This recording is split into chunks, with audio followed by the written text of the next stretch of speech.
రే గణేష్, ఈ విషయం తెలుసా నీకు? ఏ విషయం రా పంది? రే గాడిదా, ఆ సూర్యగాడికి టమాటాలు 5 లక్షలు వచ్చిందంట 3 నెలలు కష్టపడితే. వానమ్మా, వాడితే మేలు కదరా. మనం 3 నెలలు కష్టపడితే 90,000, అందులో ఈఎంఐలకి అప్పులకి అన్ని పోగా మన చేతికి 5,000 కూడా రావు కదరా. నిజమేరా. వాడు డిగ్రీ ఫెయిల్, మన బీటెక్ లో ఫస్ట్ క్లాస్. దేనికిరా? అడుక్కొని తినడానికా? వదిలేరా, వాడి టైం బాగుంది. ఏంది టైం రా? టైం లేదని ఎంత టైం వేస్ట్ చేసామో తెలుసా నీకు?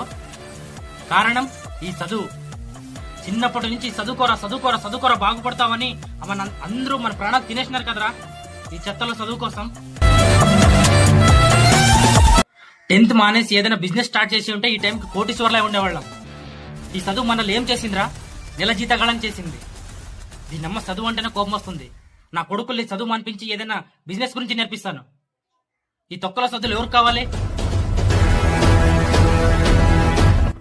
బ్రెయిన్ పనిచేస్తుందా నీకు? చదువు గురించి ఇంత నీచంగా మాట్లాడతావా? ఆ సూర్యగాడు డిగ్రీ ఫెయిల్, 5 లక్షలు. మనిద్దరం బీటెక్ ఫస్ట్ క్లాస్, 5 పైసలు లేవు జేబులో.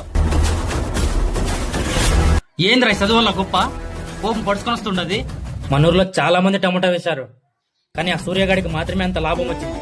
కారణం ఈ చదువు. పంటకు కావాల్సిన పోషకాలని వాడు మంచిగా స్టడీస్ చేసి అందించాడు. అందుకే వాడి పంట డెవలప్ అయింది. అందుకే వాడు కూడా ఈరోజు డెవలప్ అయ్యాడు. నీకు డౌట్ ఉంటే వెళ్ళి కనుక్కో. ఏంద్రా అన్నావు?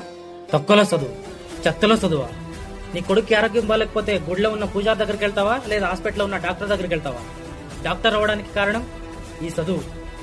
నీకెవరి వల్ల ఉన్న ఆపద ఉందని తెలిస్తే పరిగెత్తుకుని వెళ్ళి పోలీస్ స్టేషన్ కంప్లైంట్ ఇస్తావు రక్షణ ఇవ్వమని.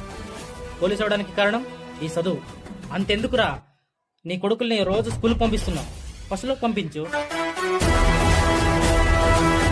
చదువుకున్నోడికే ఈ ప్రపంచంలో దేన్నైనా సాధించే శక్తి ఉంది.